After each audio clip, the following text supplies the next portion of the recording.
Hello everybody! Today you won't see my face because I want to show you the circle of fifth and how it can be used and how we can understand it as a whole. Yesterday I was telling you that music is applied mathematics and applied physics. So here is a very good example of how much it is applied mathematics. So the circle of fifths looks like something very theoretical, but actually it can be used very much into the understanding the whole picture of what is music about, what is tonal music about, how it is constructed and how logical it is. So the circle of fifths, you see, it's like a clock. You have 12 notes on the piano, 7 white keys, 5 black keys. So that's a total of 12 semitones. And so on the circle you'll have all 12 notes. But how is it assembled so that it's logical? As it's called the circle of fifth, which is the same as the circle of fourth. So on the here you see I put it 9 equal 1 plus 8 equal 2 plus 7 equals 3 plus 6 equals 5 plus 4 plus 5. So if you take the octava, the root is 1 and the octava is 8. So 8 plus 1 is 9. And then you have the second, for example, C, D. If you put that second on the other way around, it becomes a seventh. To D, C, D becomes a seventh. Same with C, E. That's a third, but inverted becomes a sixth. And the fourth, CF becomes, whoops, my piano is out of tune, but it doesn't matter. So it's a fifth inverted, and so forth. Same with fifth becomes fourth, sixth becomes a third, seventh becomes a second, and eighth becomes the root, the octava. So the circle of fifths is very important to know by memory. So on the top you see C, and then the fifth above is G, and then fifth above is D, A, E, B, F sharp, C sharp, and you can continue. And if you go fifth below or fourth above, then you have C, F, B flat, E flat, A flat, D flat. So etc. Or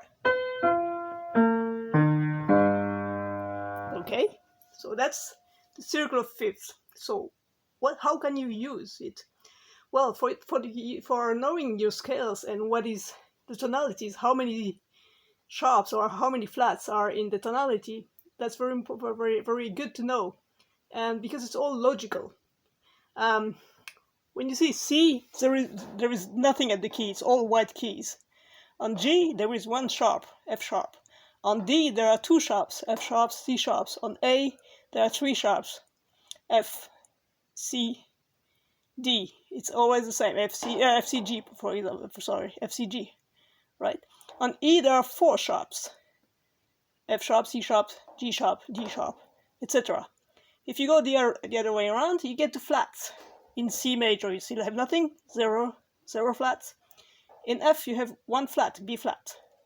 In B flat you have two flats, B flat, E flat. In E flat you have three flats at the key, which is B flat, E flat, A flat, and so forth. So that's how you will know how many sharps or how many flats there are.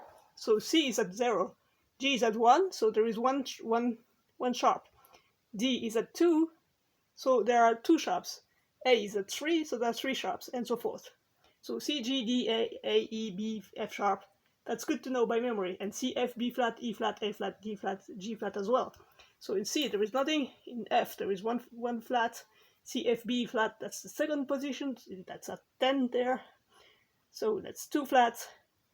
E flat is the opposite of A. It's three away of C.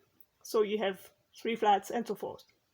So that's the first use for the circle of fifth If you know it, you know how many flats or how many sharps there are in your tonality. You don't have to think too much. So C, G, D, two sharps. For example, A flat, C, F, B flat, A, E flat, A flat, four flats. That's the first reason to know the circle of fifths. Also, if you check, I put it a hexagon here, right? That's all going major second or minus a major second above or minor seventh below. So C, D, E, F sharp. And you get, because it's hexagonal and because you have the semitones total, then you have a whole tone scale, which is the hexatonic scale. And the other one. So that's for the hexagon here. That's a hexatonic scale, which is the whole tone scale. Then you have here, you have the square, which is which divides the octava in four equal, like before, the 6 equal intervals were whole tones. Now you have the minor third. So it's D, C, E flat, F sharp, or G, G flat, A, C. That's the diminished chord. It's all minor thirds or major sixth if you go the other way.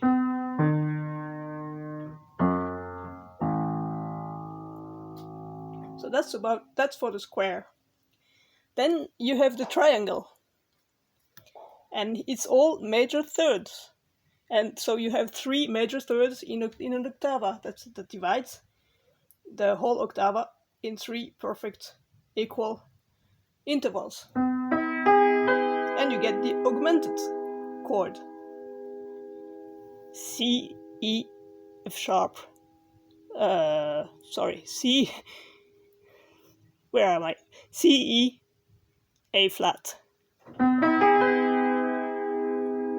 And so if you do the same here, G, B, where am I? G, B, E flat, back to G. Okay, so that's for the triangle. The triangle, so you have the octava dividing in 3 perfect same intervals, which are the major third or the minor six if you invert it. And then you have 12, 6, 3, 9. You have the tritone, which is the basic of tonal music. Because if you want to resolve it to, or you want to resolve it to, so that's the major tension, the most tension you can get in pretty much in tonal music until Beethoven. Then it gets even more, but whatever. So C, F sharp, there, that's the opposite. You get the tritone, which is also an augmented fourth, and a diminished fifth, which also divides the octava in 2 perfect intervals.